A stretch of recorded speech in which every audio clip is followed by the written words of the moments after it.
How's it, Keshav? Bad luck of not getting a game in today, I suppose. I'm interested in your conversations after the last game. I know there were some unusual circumstances, but what was the plan to come back from a meeting like that in today's game?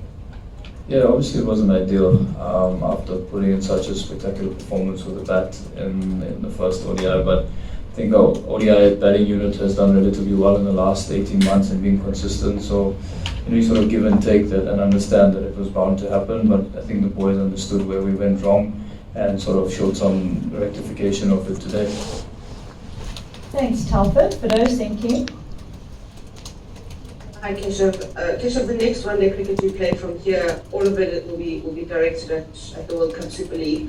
Is there anything that you can take from this into those what will, I suppose, be must-win games, or anything you still think needs sorted out before you potentially have to go to a qualifier? Yeah, I think if you looked at the first ODI, it's probably our more clinical performance in the last 18 months.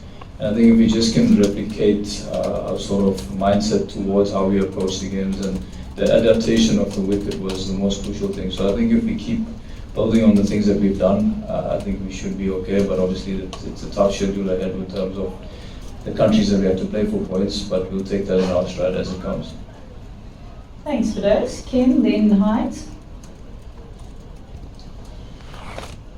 Thanks, Lucy. How's Keshav?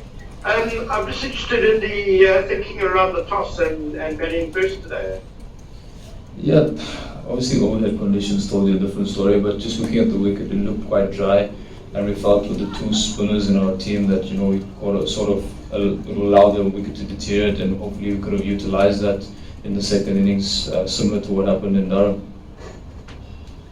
Thanks, Ken. Heinz. Hi Kesh, hope you're well. Almost like Telford, dealing a bit in hypotheticals here, so apologies. Just in terms of Quinny's innings, firstly, how sublime was it to watch, almost as an observer, because he looked in complete control after a testing start. And just secondly, given the context of the game, how encouraging was it to see that in this must-win game, even though it rained, that one of your senior players stood up and, led the line almost?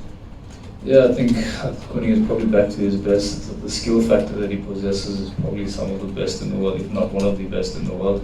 But yeah, I think it's really encouraging to see that one of the senior players put their hand up in such a crucial way. Again, would have been lovely to have gone on and seen the outcome of the game, because I think it would have been a spectacular end to what's been a really thrilling and wonderful series so far. But just happy that Quinny's found his form again, and hopefully he can replicate that throughout the rest of his career, hopefully. Thanks, Heinz. Awile, then Keenan. Hi, Keshav. Just touching on what you just said about Queen now. Obviously, when going into this third final game, what was sort of the message, especially in the changing room to the batters? Obviously after the second ODI didn't really go well. What was the message going into this game? Even though it rained, but it was a great batting display. What was the message there? Yeah, I think the boys were really disappointed. It's not ideal from the second ODI, but I think the main thing was sticking to our blueprint and just adapting to the conditions and giving good communication to the batters to come. And I thought, obviously, Quinny being Quinny, didn't make it look a lot easier than it was out there, but I think the feedback that he gave to the batters coming in was also really good and allowed them to settle in. So yeah, I think it's just making sure that we're adhering to our blueprint at all times and not falling back into our slumps. Thanks. We'll go Keenan, and then if there's anybody else that would like to ask a question as we look to wrap up the press conference.